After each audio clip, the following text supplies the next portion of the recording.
네, 우리나라 이혼율이 증가하고 있습니다.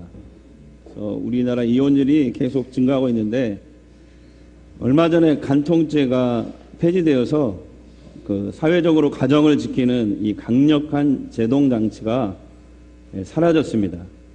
그래서 요즘 같은 시대에 특별히 젊은 부부들이죠. 젊은 부부들은 검은 머리가 팥불이 되도록 서로 사랑하며 끝까지 살아가기가 참 점점 힘든 이런 시대가 된 것 같습니다. 그러나 우리 전주 성광교회 성도님들은 부부간에 끝까지 항상 처음과 같은 마음으로 남편과 아내를 사랑하시고 이해하며 사랑하는 부부가 되시기를 주의 이름으로 축복합니다. 두 사람이 아멘을 안 하시는군요. 예. 간통 문제가 아니더라도 최근 5년 동안 법원에 접수된 그 이혼 사유 가운데 1위가 뭐냐면 성격 차이입니다. 그건 아멘 하지 마시고요. 예. 그러니까 이혼하는 가정의 절반 정도가 서로 성격이 맞지 않아서 이혼하게 된다는 거예요. 근데 여러분, 성격 차이라는 건 어느 부부에게나 다 있고 또 성격 차이가 있다 하더라도 그렇다고 해서 다 이혼하는 것은 아닙니다. 한번 생각해 보세요. 모든 게 다 완벽하게 맞는 그런 부부가 과연 세상에 얼마나 존재할까요? 저희 가정 빼고. 부부간의 성격 차이는 당연히 있을 것인데 문제는 이것을 어떻게 극복하려고 서로가 노력하며 살아가느냐. 이게 참 중요한 것 같습니다. 성경에도 성격 차이가 심한 부부들이 참 많이 나옵니다. 근데 오늘 성경 본문 말씀에 등장하는 그 위대한 모세도 아내 십보라와 부부 관계가 별로 좋지 않았습니다. 결혼해서 40년 동안은 별로 부부 사이가 좋지 않았습니다. 왜냐하면 성경에 보면 모세와 십보라 부부는 모든 면에서 서로 자라온 환경이 달랐습니다. 모세는 히브리 사람이죠. 십보라는 미디안 이 광야의 이방 여자예요. 모세는 공주의 아들로 살아왔고 십보라는 제사장의 딸이었습니다. 모세는 거대한 왕국에서 40년 동안 있잖아요. 왕족들과 함께 최고의 교육을 받았고 그 다음에 지도자를 꿈꾸는 그런 사람이었어요. 그런데 아내 십보라는 어떻게 해요? 거기가 미디안이 아프리카잖아요. 이집트. 시커먼 그런 여자, 평범한 여자의 평범한 가정에서 가사와 양치는 일을 했던 여자였습니다. 두 사람은 언어도 다르고 신앙도 다르고 종교도 다르고 문화도 달랐어요. 그래서 가정생활이 결코 순탄치 않았을 것입니다.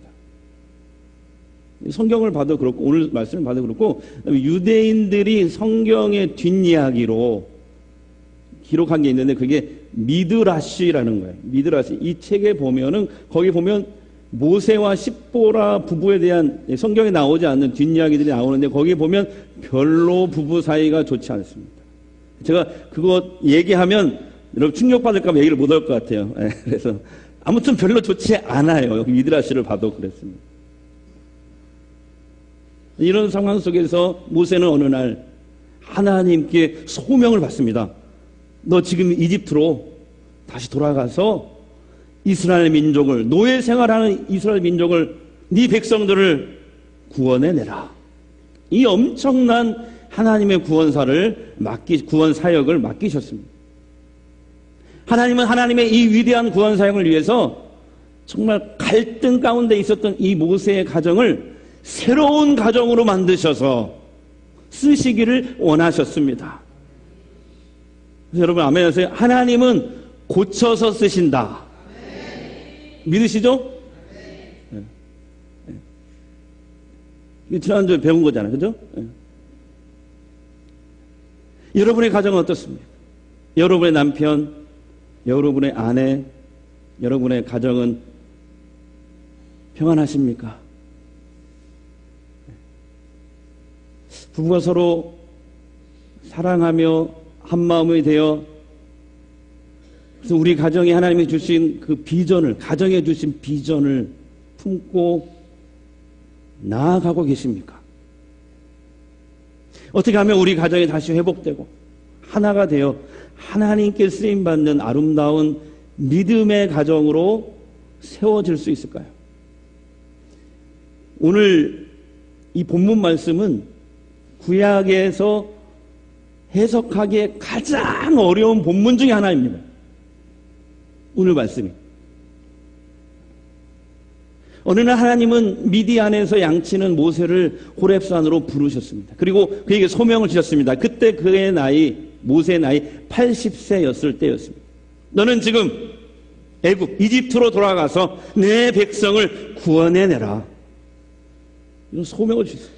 5번인가를 거절하고 끝내 하나님이 설득해서 모세가 가기로 결정을 했어요.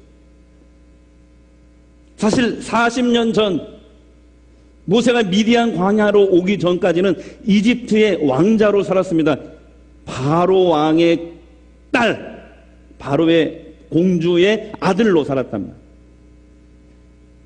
근데 어느 날 자신이 히브리 민족임을 깨닫게 됩니다. 아, 내가 히브리 사람이고 이집트 사람이 아니고 히브리 사람. 그리고 어느 날 이집트 관리가 자기 동족 히브리 사람을 괴롭히는 걸 보고 그냥 혈기왕성한, 그때 40살이었으니까 모세가 얼마나 혈기왕성하겠어요. 그 혈기왕성함으로 때려 죽여버린 거예요, 이집트 관리를.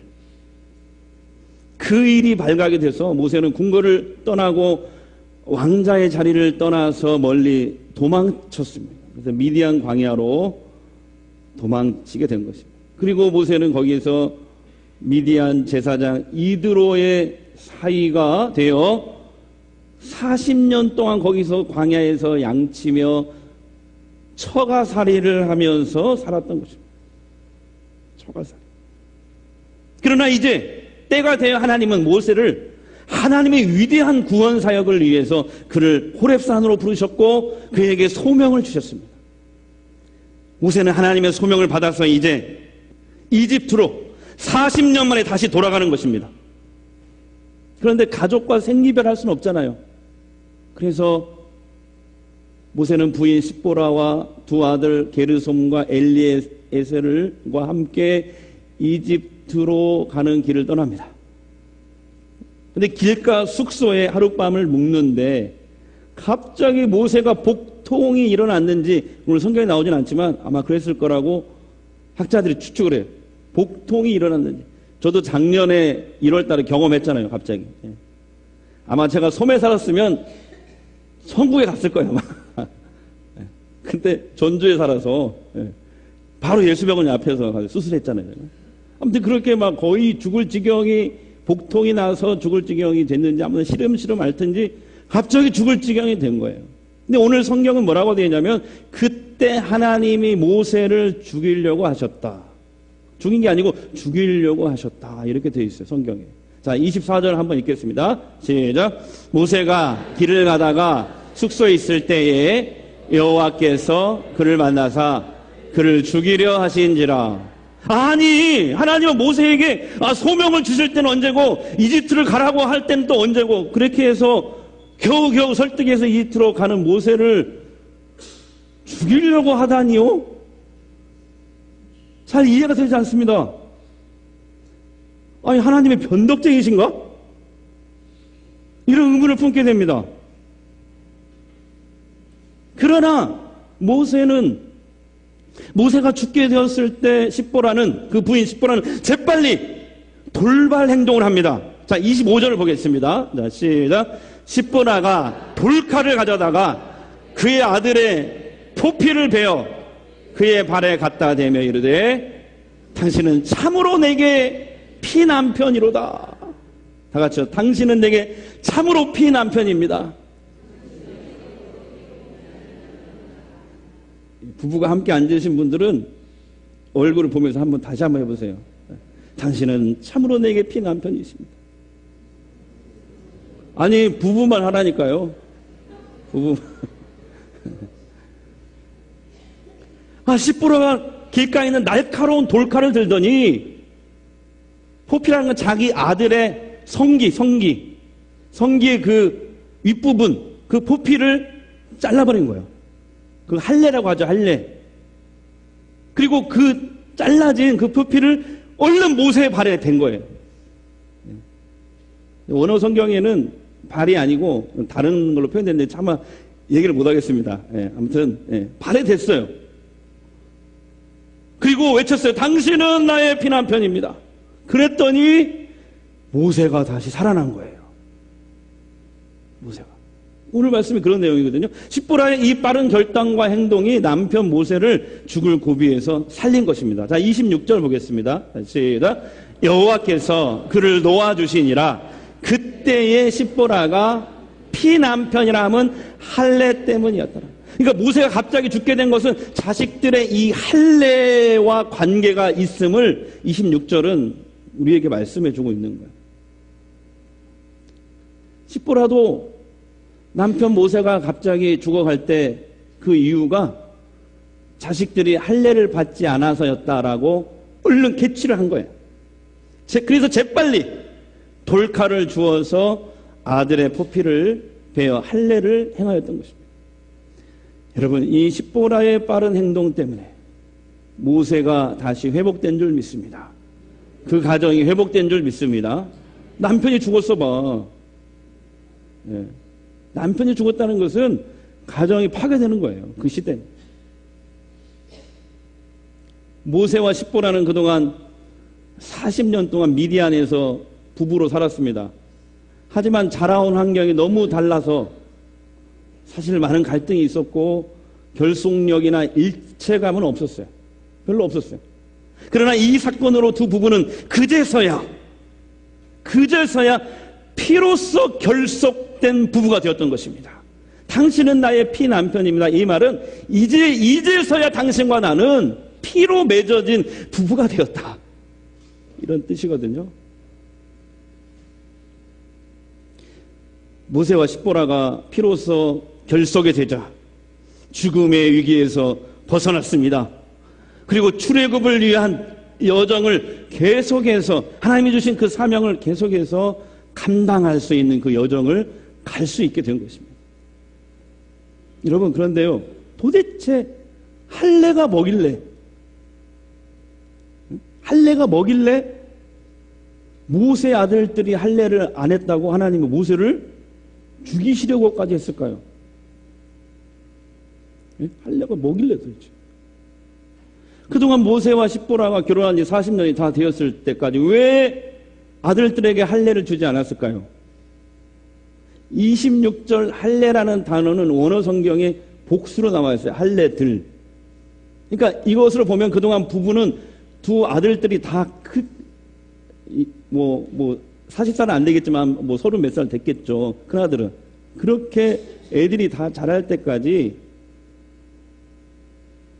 이 부부는 두 아들에게 할례를 실시 않았던 것으로 보입니다. 원래 이스라엘 히브리 민족은 태어난 지 8일 만에 태어난 지 8일 만에 할례를 시행하도록 되어 있습니다. 왜냐하면 하나님의 믿음의 조상 이스라엘의 시조인 히브리 민족의 시조인 이 아브라함에게 그렇게 언약을 맺었어요. 명령을 내리셨어요. 그때는 히브리 사람이든지 아니면 히브리 안에 같이 살려 같이 들어온 이방 사람이든지 간에 할례를 받아야 하나님의 백성이 되었어요. 그때는. 지금은 예수 믿어야 하나님의 자녀가 되는 줄 믿습니다. 지금은. 근데 그때는 뭘 받아야 한다고요? 언제? 태어난 지 8일 만에 갓난에게 포피를 베어가지고 그럼 피가 철철 나오겠죠. 그 할례를 받아야 하나님 백성이 되죠. 자, 창세기 17장 9절에서 14절 읽겠습니다. 제가 요약했는데요. 큰 소리 읽겠습니다. 시작. 하나님이 또 아브라함에게 이르시되 그런즉 너는 내 언약을 지키고 내 후손도 대대로 지키라. 너희 중 남자는 다 할례를 받으라. 이것이 나와 너희와 너희 후손 사이에 지킬 내 언약이니라.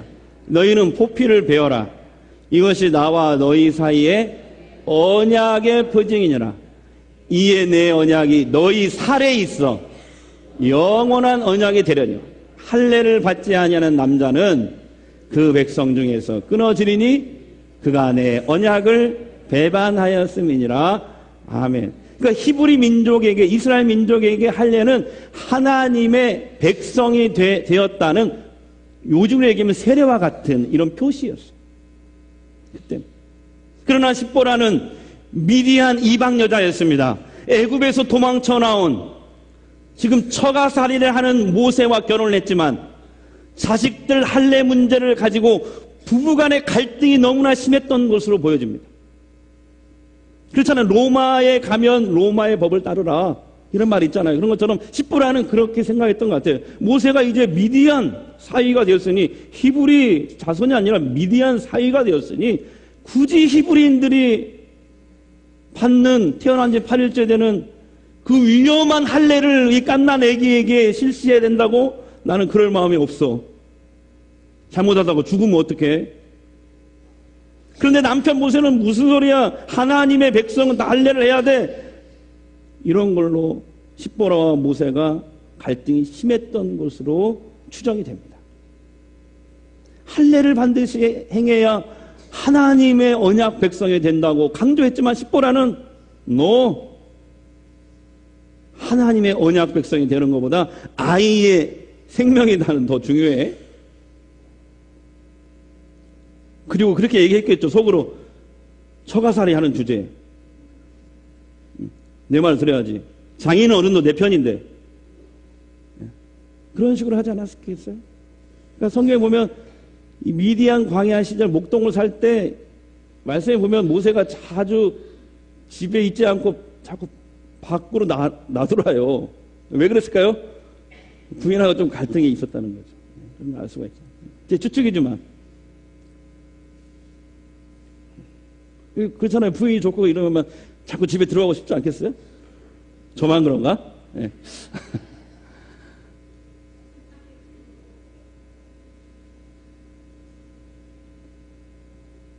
그러나 이제 상황이 바뀌었습니다. 모세가 하나님께 소명을 받았습니다. 이집트에 있는 동족들에게 돌아가야 됩니다. 가서 하나님의 놀라운 구원 역사를 이루는, 하나님이 주신 비전, 소명을 이루어야 되는 것입니다. 그동안은 모세가 미디안 백성으로 40년을 살았어요. 근데 이제는 상황이 바뀌었어요. 십보라와 두 아들이 하나님의 언약 백성으로 살아가야 됩니다. 하나님은 이 문제를 분명하게 짚고 넘어가시기 위해서 오늘 사건을 일으키신 거예요. 다행히 부인 십보라는 남편이 갑자기 죽게 되었던 이유를 빨리 캐치한 거죠. 그래서 40년 동안 자기가 그동안 고집하고 자신의 생각, 의지를 내려놓지 않았는데 이제 하나님 말씀에 얼른 내가 순종해야 되겠구나. 내가 이해가 되든지 안 되든지 하나님 말씀에 일단 순종해야 되겠다 하고 얼른 그 다 큰 애들들을 표피를 그냥 잘라서 남편에게 당신은 나의 피남편입니다 했을 때 죽어가는 모세가 살아난 거예요. 모세가 살아났다는 것은 가정이 회복된 거예요. 네. 남편이 살아나고 하나님의 사명을 이루어드리는 그런 가정으로 모세의 가정이 다시 거듭나는 것이죠. 당신은 나의 피남편입니다. 시작. 이 외침은요, 십보라가 이제는 내 생각, 내 의지 다 내려놓고, 내 고집 다 내려놓고 하나님에 대한 신앙을 받아들이겠습니다. 이런 결단이고 고백이었던 것입니다. 여러분, 여기에 모든 가정의 문제 해결 열쇠가 있습니다. 문제 해결의 열쇠가 여기 있어요. 바로 하나님에 대한 참신앙을 붙드는 것입니다. 하나님에 대한 참신앙을 붙드는 것입니다. 이 세상에 문제없는 가정 없습니다. 서로 완벽하게 맞는 부부도 없습니다. 우리도 엄청나게 싸웠습니다.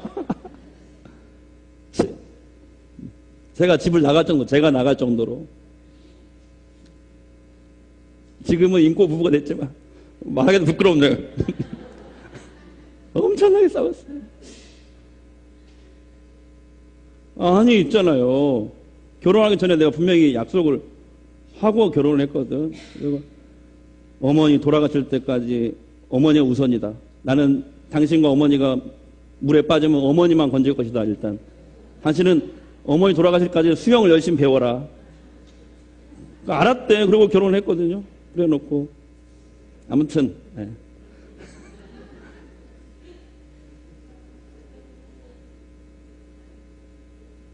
부부간의 모든 어려움을 해결할 수 있도록 하는 건 바로 신앙입니다. 깨어지고 서로 멀어져가는 서로를 향한 마음이 하나님에 대한 신앙으로 모아질 때 그때 문제가 해결되는 거예요. 20년 전에, 정확하게 20년 전에 준목으로 사역했던 군산의 모 교회에서 한 여자 집사님 간증입니다. 시집 와서 시집살이를 다 했어요. 그리고 믿지 않는 남편의 구원을 위해 기도했어요. 그러나 그 남편은 계속해서 외도했어요. 두 집 살림을 했어요. 어쩌다 집에 들어오면 술 먹고 부인에게 손찌검을 하고 행패를 부렸어요. 옛날에는 그런 사람들 많이 있었죠, 그죠? 요즘에는 어디 감히 그러겠어요. 근데 그땐 그런 게 많았어요. 그래도 부인은 계속해서 남편을 위해 기도합니다. 주변 사람들이 너 왜 이렇게 바보같이 사냐? 그런 사람이나 뭐더러 사냐? 그만큼 했으면 됐다. 이제 이혼해라. 아무도 너에게 뭐라고 할 사람 없다. 그러나 이 집사님은 저한테 얘기하느라 울면서 얘기하더라고. 내가 그때 여기서 포기하면 남편이 죽으면 지옥 백성 될 것이고 우리 어린 새끼들은 방황하다가 어려운 인생을 살아가겠지. 그래서 그런 충동적인 생각을 접고 끝까지 남편의 구원을 놓고 기도합니다. 어느 날 술 취해 들어온 남편이 자다가 숨을 쉬지 않더랍니다.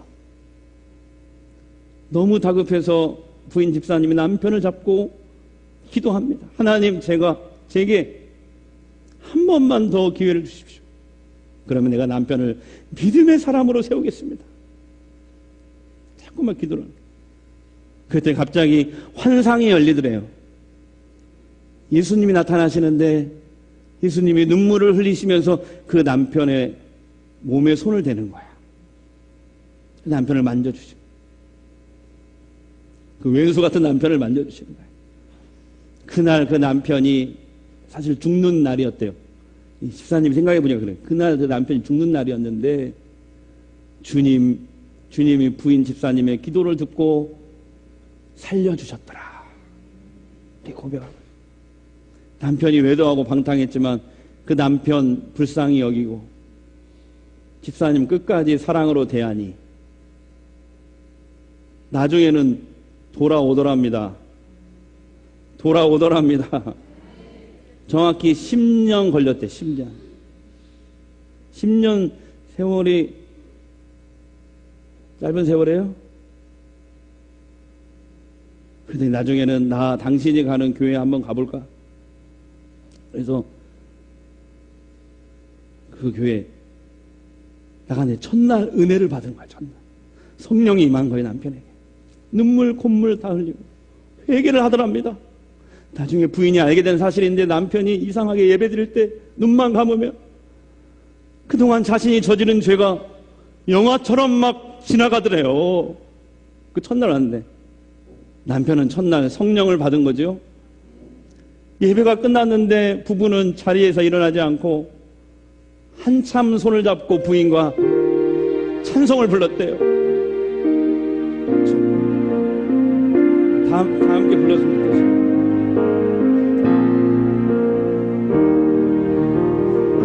주나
그 남편은 그 후 10년 후에 그 교회 장로님이 되십니다. 그래서 지금도 그 교회 큰 기둥과 같은 역할을 하시는 장로님 부부가 되셨어요. 신학생도 여러 키웠어요. 자기 아들도 목사예요. 장학금도 주고 하나님이 그 장로님의 사업에 축복해 주시고 자녀들 형통하게 하시더라고요. 그렇습니다. 가정을 지킨다는 거 우리의 힘으로만 안 돼요. 하나님의 은혜와 기도로 세워지는 거예요. 믿으십니까? 기도를 멈추지 마세요. 포기하지 마세요. 주님은 여러분의 기도와 그 사랑을, 그 희생을 결코 헛되게 하지 않으십니다. 가정이 살아날 것입니다. 회복될 것입니다. 크게 쓰임 받게 될 것입니다. 신앙은 부부간의 잘못을 용서하고 서로 용납할 수 있는 능력을 공급하는 원천입니다. 하나님께서 여러분의 가정을 통해서 이 21세기에도 이 전주 땅에서도 하나님의 구원사를 계속해서 이루어 가시기를 주의 이름으로 축복합니다. 기도하겠습니다. 하나님, 모든 가정의 문제 해결 열쇠가 하나님에 대한 참 신앙을 붙드는 것임을 알았습니다. 또한 가정을 지킨다는 것, 가정을 신앙으로 세워간다는 것, 우리 힘만으로 안 되고 하나님의 은혜가 우리 가정에 부어져야 합니다. 그리고 기도로 세워짐을 알았습니다. 주님은 남편과 아내, 자식들을 향한 기도가 결코 헛되지 않게 하십니다. 이혼을 밥 먹듯이 하는 이 시대에 우리가 살아가고 있지만 우리 전주 성도한교회 성도들은, 특히 젊은 부부들은 신앙으로 똘똘 뭉쳐서 온 가정이 믿음으로 잘 세워지고 하나님이 우리 가정을 다시 살아나시게 하시고 회복되게 하셔서 주님께 크게 쓰임받는 가정이 되게 하옵소서.